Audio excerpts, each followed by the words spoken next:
मुझे ये लग रहा है कि इमरान खान साहब जो हैं, जो मैं एक तो उन्होंने कहा ना मैं आइंदा का अमल दूंगा, मेरा ख्याल है इससे पहले आप देख लें कि वो कौमी असम्बली की कायम कमेटियों से मुस्ताफ़ी हो चुके हैं, सेनेट की कायम कमेटी से मुस्ताफ़ी हो चुके हैं, ज़मीनी इलेक्शन का बाइकआउट कर चुके हैं, असम्बली का उन्होंने कहा है कि बाइकआउट करें और बाहर फॉर्म 45 की असम्बली के इजलास बुलाएं। मेरा ख्याल है कि अगला ये है कि वो पंजाब की कमेटियों से मुस्ताफ़ी होंगे, उसके बाद वो पहले मेरा ख्याल है कि शायद पंजाब असम्बली से मुस्ताफ़ी हों, फिर वो कौमी असम्बली से मुस्ताफ़ी हों, और अगला जो होगा मेरा ख्याल है कि वो इस्लामाबाद की तरफ जो है वो मार्च की तारीख देंगे।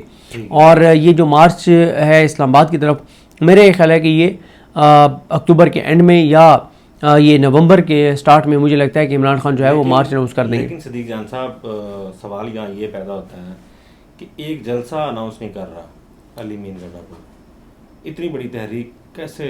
क्योंकि ज़्यादातर तो होता ये है कि केपी पे ही रिलाई किया जाता है।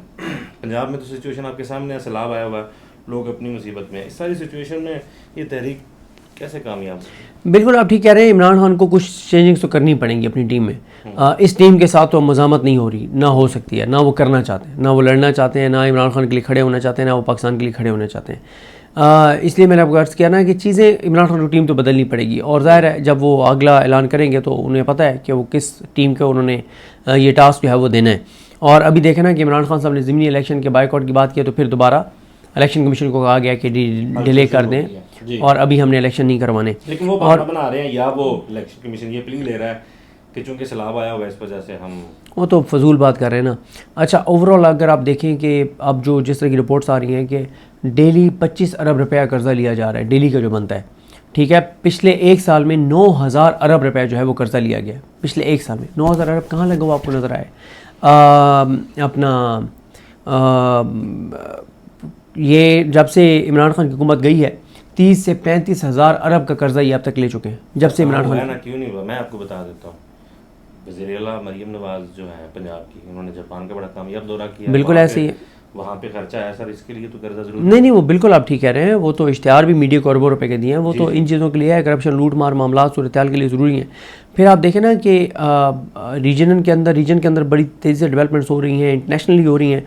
अब आप देख लेना कि हमारी हुकूमत की वाहिद गारंटी, यानी पाकिस्तान का कोई इस वक्त शोबा ऐसा नहीं है जो आगे जा रहा हो, हर शोबा तबाह है, हर तबका बर्बाद है, हर शख्स परेशान है, हर इदारा बेवकत हो गया है, हर ओहदे पे बैठा हुआ शख्स जो है वो डिस्क्रेडिट हो गया है। लेकिन एक वजह से हमारी हुकूमत चल रही है और वह ट्रंप की सपोर्ट है, चल रही है।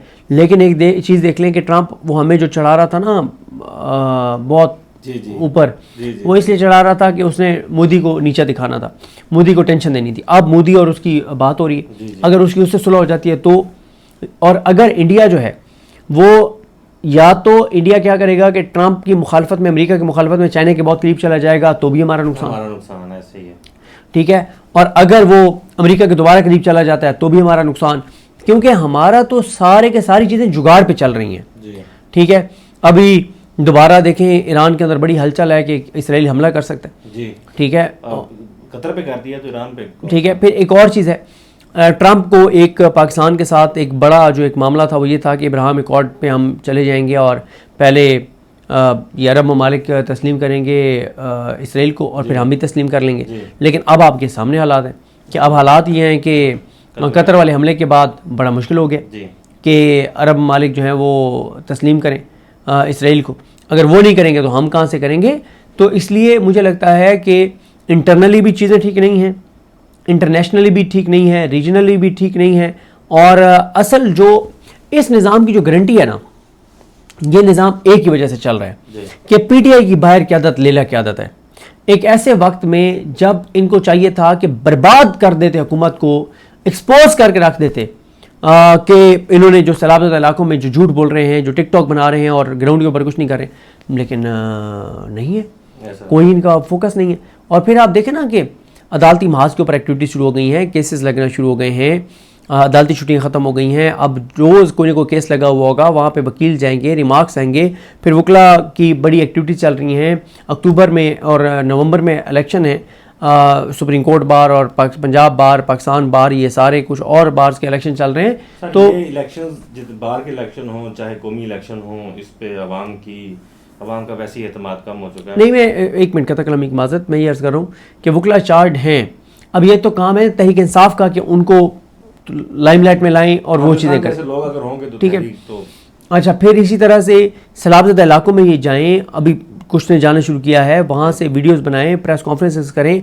पीटीआई को तो डेली 10 प्रेस कॉन्फ्रेंसेस करनी चाहिए। होना तो ये चाहिए कि पीटीआई डेली 10 प्रेस कॉन्फ्रेंसेस करे और हुकूमत लेटी हुई हो, उनको समझ ना आ रही हो कि हम जाएँ तो जाएँ कहाँ, करें तो करें क्या, लेकिन नहीं करते। ये लेला क्या आदत है। मैंने आपसे सवाल किया था शुरू में कि इमरान खान साहब के पास क्या कार्ड है। अब इसी के साथ जुड़ा हुआ एक सवाल मैं आपसे करता हूँ, आखिरी सवाल मैं आपसे करूँगा। हमारे कायद, प्यारे नन्हे मुन्ने कायद मियां मोहम्मद नवाज शरीफ साहब के पास क्या कार्ड है इस सारी सिचुएशन में जहां हालात इतने ज़्यादा ख़राब हैं?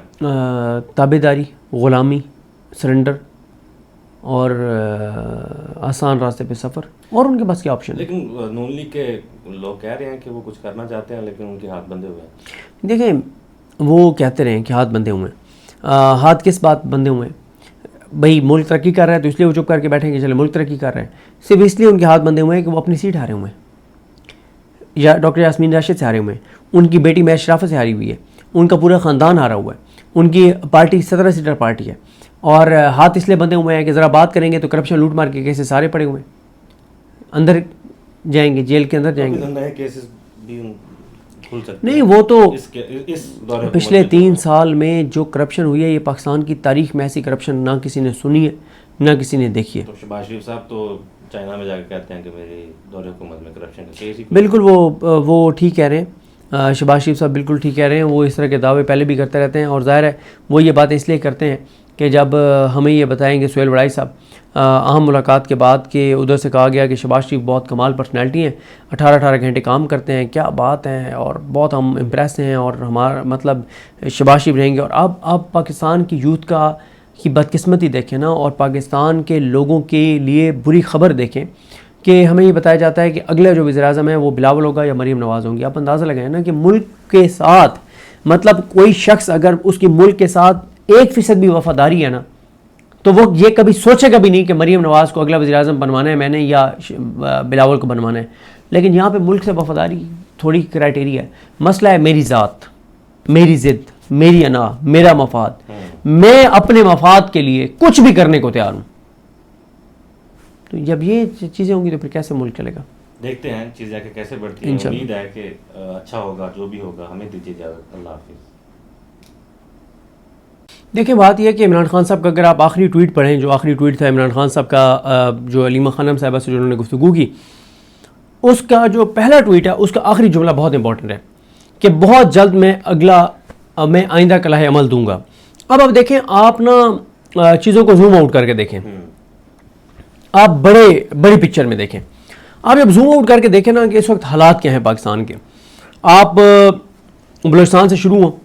बलूचिस्तान में इस वक्त जो हालात हैं, मैं हर वीडियो में साथ डिस्क्लेमर देता हूं कि अगर मैं वो बताने लग जाऊं तो मुझे एंटी स्टेट करार दे दिया जाएगा कि ये मुल्क दुश्मन है और ये इश्तियाल फैला रहा है, ये दहशत गर्दों का साथी है, ये रियासत मुखालिफ है, ये पाकिस्तान का दुश्मन है। यानी आप बात ही नहीं कर सकते जो वहाँ के हालात हैं, और वहाँ की जो पॉलिसी है, जिस पॉलिसी की वजह से हालात यहाँ तक पहुँच गए, आप उसको क्रिटिसाइज भी नहीं कर सकते, आप एंटी पाकिस्तान डिक्लेयर हो जाएंगे। फिर आप देख लें कि जो 8 सितंबर वाली स्ट्राइक है ना, क्योंकि ना हमें इजाज़त है उसके ऊपर खुल के बात करने की, टीवी चैनल तो वैसे ही लेटे हुए, तो अंदाज़ा नहीं है किसी को कि वो कितनी सक्सेसफुल स्ट्राइक थी। यानी ऐसी मीडिया पे भी उसके लिए इतनी हाइप क्रिएट नहीं की गई, वो नहीं, उसकी कुछ ना कुछ तो कवरेज हुई है, लेकिन ज़ाहिर है क्योंकि और बहुत सारी चीज़ें चल रही थी इसलिए उस पर उतनी बात नहीं हो सकी। ये बात दुरुस्त है जितनी होनी चाहिए थी, लेकिन मैं ये बता रहा हूँ कि कुछ चीज़ें ऐसी हुई हैं उस स्ट्राइक में, उस पहिया जाम हड़ताल में, जो पहले बलूचिस्तान में कभी भी नहीं हुई। यानी इतनी वो सक्सेसफुल जो है वो हड़ताल थी। फिर आप उसके बाद आ जाएं, आप सिंध में आ जाएं। सिंध में आप कराची के देख लें, अभी जो वहाँ पे जो एक बारिश होती है और उसके बाद 3 दिन तक शहर संभलता नहीं, और जो वहाँ पे एक अनसर्टेनिटी है, सिंध के अंदर जो अनसर्टेनिटी है, जो वहाँ पे एक तो है ना जो ओवरऑल पूरे मुल्क पे एक असर है ना, यानी गुर्बत पाकिस्तान की तारीखी बुलंदतरीन सतह पर, बेरोजगारी पाकिस्तान की बुलंदतरीन सतह पर, अनसर्टेनिटी पाकिस्तान की तारीखी बुलंदतरीन सतह पर, महंगाई आपके सामने है, गंदम का रेट आपके सामने है, चीनी का रेट आपके सामने है, गंदम स्कैंडल आपके सामने है, बिल्कुल गंदम स्कैंडल आपके सामने है, चीनी स्कैंडल आपके सामने है, फैक्ट्रियाँ मिलें बंद हो रही हैं, एक्सपोर्ट्स आपकी कम हो रही हैं, इंपोर्ट्स आपकी उनको रोका हुआ है, मतलब ये सारी चीज़ें आपकी चल रही हैं। फिर आप आए इधर आप पंजाब में आ जाए, पंजाब आपका ये सारा ये कसूर वाली ये सारी आपकी पट्टी जंग तक, फिर आपकी साउथ पंजाब में इस वक्त जो हालात और सूरत हाल जो वीडियोज़ आ रही हैं वो तो इंतहाई खौफनाक है ना, मतलब आए हैं, सिसकियाँ हैं, चीखो पुकार है, बहुत ही तकलीफ है, लोग रो रहे हैं, बच्चे उनके बह गए हैं, फैमिलीज बह गई हैं, घर उनके बह गए हैं, जानवर उनके बह गए हैं, फसलें उनकी तबाह हो गई हैं, ज़मीनें उनकी काबिल काश्त नहीं रही, खाने के लिए उनको मुयसर नहीं है कोई चीज़, दरख्तों पे पनाह लेकर बैठे हुए हैं, घरों की छतों पर बैठे हैं, मतलब दिन से छतों पे बैठे हैं बच्चों समेत, और उनकी रेस्क्यू करने के लिए कोई नहीं है। ठीक है, प्राइवेट कश्तियों को लाखों रुपए दे के उन्होंने रेस्क्यू करवाया है। टिकटॉक पे हुकूमत है पंजाब के, पूरे पंजाब के, एक तो दोबारा वो कहूँगा एक तो ओवरऑल हालात हैं। फिर केपीके की आप सूरत हाल देख लें कि केपीके में एक तो ओवरऑल दहशतगर्दी की सिचुएशन, फिर वहाँ पे जो ऑपरेशन है, ड्रोन हमले हैं, अफगानिस्तान की पॉलिसी की वजह से जो उधर बैकलैश है और जो उसके असरात हैं वो आपके सामने है। फिर वफाक में आप अनसर्टेनिटी देख लें, यहाँ यानी सुप्रीम कोर्ट है, हाई कोर्ट है, हाई कोर्ट के अंदर जजेस जिस तरह से बोल रहे हैं, बात कर रहे हैं, सुप्रीम कोर्ट में जजेस रिमार्क्स भी दे रहे हैं, लेटर्स भी लिख रहे हैं और बाइकआउट भी कर रहे हैं, फुल कोर्ट मीटिंग का भी और बाहर होने वाली तकरीब का भी किया। तो ओवरऑल अब आप पिक्चर देखें, फिर आप आगे चले जाएं, आप एजेके में देख लें, बड़ी तहरीक एक बार फिर उठ रही है, अवामी एक्शन कमेटी की बहुत बड़ी तहरीक वहाँ से उठ रही है। आगे जीबी देखें, जीबी में बल्कि मैं अब वो मोबाइल मेरा नहीं है, मोबाइल मेरा होता वो तो मैं आपको उसमें से ज़रा पढ़ के बताता, नहीं वो दूसरा वो यहाँ पे नहीं है मोबाइल। अच्छा ठीक है, काजिम मीसम साहब जो है ना अपोजिशन लीडर हैं, MWM से उनका ताल्लुक है। काजिम मीसम साहब जो जीबी के हैं, अपोजिशन लीडर भी हैं और उनका वैसे MWM से ताल्लुक है, PTI के साथ वो खड़े हुए हैं।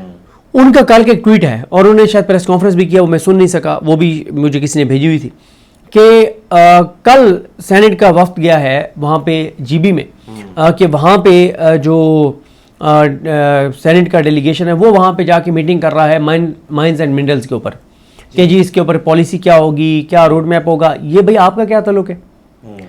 जीबी की हुकूमत फार्म 47 वाली है, उन्होंने सब कुछ सरेंडर कर दिया और वफाकी हुकूमत जो है वो फैसले कर रही है उनके माइंस एंड मिनरल्स के, तो वहाँ से भी बड़ी तहरीक उठेगी, क्योंकि वो इस तरह से नहीं जाने देंगे। ये जो फार्म 47 वाली हुकूमत जो है वो हर मुल्क की चीज़ जो है वो इन्होंने मुल्क की हर चीज़ इन्होंने फॉर सेल जो है वो रख दी हुई है, तो वो नहीं होगा। फिर एक बलूचिस्तान हो, KPK हो, जीबी हो, यहाँ पे एक अनसर्टेनिटी है कि हमारे माइन एंड मिनरल्स का ये सौदा जो हुकूमत है ये बहुत सस्ते दामों कर रही है अमेरिका को और ट्रंप को जो है वो खुश करने के लिए।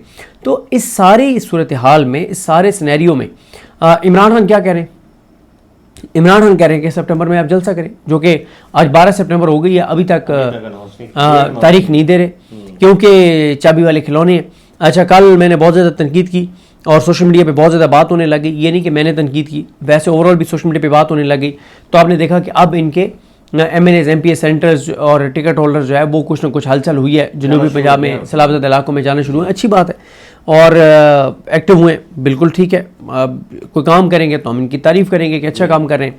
तो बात यह है कि अभी तो देखें इस वक्त तक ये हालात हैं और अभी सैलाब का जो आप बात कर रहे थे इम्पैक्ट आना बाकी है, जो किसानों का अभी तो रेस्क्यू चल रहा है ना और रिलीफ चल रहा है, अभी तो रिहेबिलिटेशन जब शुरू होगा और पता चलेगा कि लोगों का कितना नुकसान हो गया, उनके घर कितने गिर गए हैं और उनके हालात क्या हो गए, तो लग पता जाएगा कि जो हालात GDP पे अभी इसका असर आना बाकी है, ओवरऑल GDP पे भी, ओवरऑल मुल्क के ऊपर भी ये सारे हालात, मामलात, सूरत हाल बहुत गंभीर होने जा रही है। तो ऐसे में